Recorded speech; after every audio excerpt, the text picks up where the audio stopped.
Article 1 of the U.S. Constitution grants all legislative powers to a bicameral Congress, a House of Representatives, and a Senate that are the result of a great compromise seeking to balance the effects of popular majorities with the interest of the states.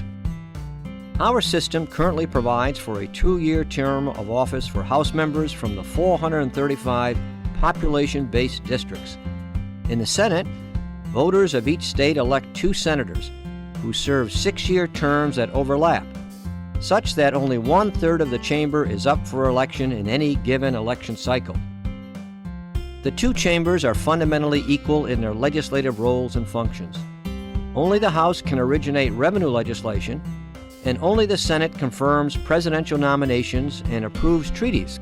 But the enactment of law always requires both chambers to separately agree to the same bill in the same form before presenting it to the President. Because each chamber has the constitutional authority to make its own rules, the House and Senate have developed some very different ways of processing legislation, perhaps partially flowing from their constitutional differences. In general, House rules and practices allow a numerical majority to process legislation relatively quickly. Senate rules and procedures, on the other hand, favor deliberation over quick action, as they provide significant procedural leverage to individual senators. Congressional action is typically planned and coordinated by party leaders in each chamber, who have been chosen by members of their own caucus or conference. That is, the group of members in a chamber who share a party affiliation.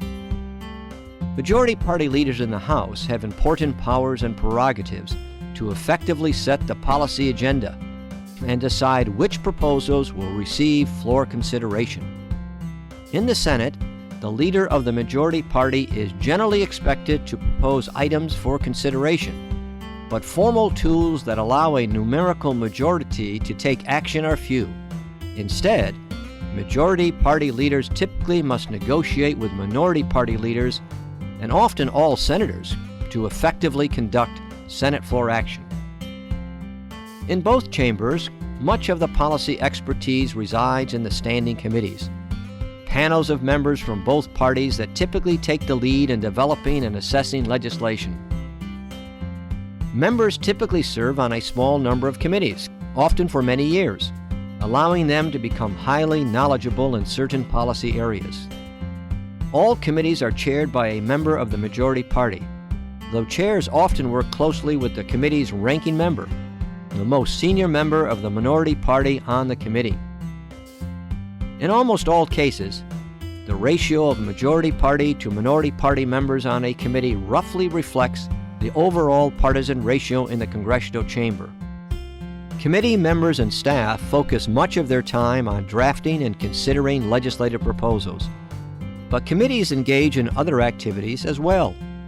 Once a law is enacted, Congress has the prerogative and responsibility to provide oversight of policy implementation, and its committees take the lead in this effort. Both chambers provide their committees with significant powers and latitude for oversight and investigations into questions of public policy and its effects. While the engine of legislative ideas and action is Congress itself, the President has influence in the legislative process as well. The President recommends an annual budget for federal agencies and often suggests legislation. Perhaps more significantly, the power to veto legislation can affect the content of bills passed by Congress. Since it is quite unusual for law to be enacted over a presidential veto, Congress typically must accommodate the President's position on proposed policies. The process by which a bill becomes law is rarely predictable and can vary significantly from bill to bill. In fact, for many bills, the process will not follow the sequence of congressional stages that are often understood to make up the legislative process. The presentations on specific topics that follow present a more detailed look at each of the common stages through which a bill may move. But keep in mind that the complications and variations abound in practice.